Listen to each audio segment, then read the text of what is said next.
Kasus pengeroyokan berujung maut saat takbir keliling, polisi bakal monef arak-arakan. Kasus pengeroyokan oleh 8 orang pemuda terhadap korban S, 38, sesama warga desa Undaan Tengah, Kecamatan Undaan, Kudus, saat pawai takbir keliling malam Idul Fitri, 9 April 2024, seperti diberitakan media ini beberapa waktu lalu yang mengakibatkan meninggalnya warga RT 02 RW 1. Kini para pelaku terancam hukuman maksimal 12 tahun penjara. Menurut Wakapolres Kudus Kompol Satya Adi Nugraha menjelaskan, 8 orang yang 3 diantaranya masih di bawah umur tersebut terbukti melakukan aksi penganiayaan terhadap korban setelah kirap ogoh-ogoh milik pemuda Gang 4 yang tengah diarak mereka bersenggolan dengan truk sound yang juga peserta kirap takbir keliling milik peserta kirap dari pemuda Gang 2 yang hanya berbeda RT dengan mereka. Saat itu, kendaraan yang mengangkut ogoh-ogoh karya warga wilayah Gang 2 Undaan Tengah mogok di jalan. Tidak berselang lama, kendaraan yang mengangkut ogoh-ogoh dari Gang 4 menyalip kendaraan yang mogok tersebut. Namun saat lewat, ogoh-ogoh dari Gang 4 menyenggol ogoh-ogoh dari Gang 2 dan berakibat keributan di antara mereka, ujar Kompol Satya. Dari situ, akhirnya terjadi keributan sesaat. Personel yang bertugas langsung melerai, begitu pula dibantu warga sekitar yang melihat kejadian itu, ujar Wakapolres dalam pers rilis di Mapolres Kudus Selasa, 16 April 2024. Peristiwa itu pun menyebabkan 1 orang menjadi korban.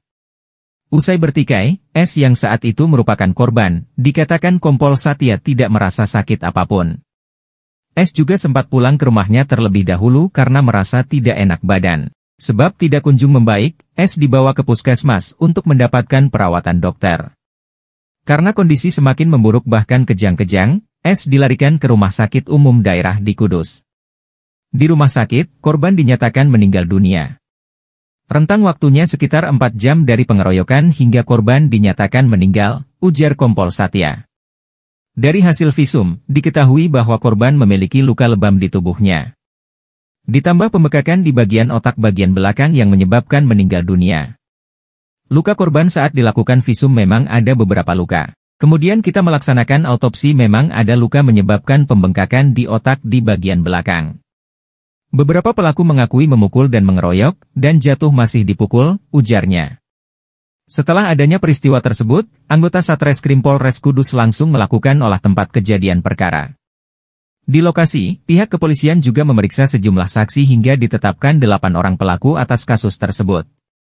Kompol Satya mengungkapkan, 8 orang yang dinyatakan sebagai pelaku merupakan warga dari desa Undaan Tengah. Mereka terdiri dari 5 orang dewasa dan 3 orang anak-anak. Untuk uang dewasa, pelaku berinisial SR, LT, MZ, MRB, dan MK, katanya. Menurut keterangan para pelaku, dijelaskan bahwa korban sempat dipukul sembari dikeroyok.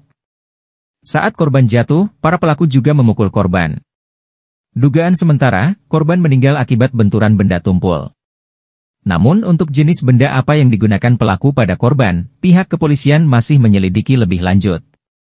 Wakapolres Kudus mengungkapkan, selama ini wilayah Undaan Tengah belum pernah ada tindak kriminal hingga menghilangkan nyawa seperti yang terjadi seminggu kemarin. Terlebih 60% warga Undaan Tengah masih berhubungan saudara, sehingga kecil kemungkinan mereka berselisih hingga tawuran.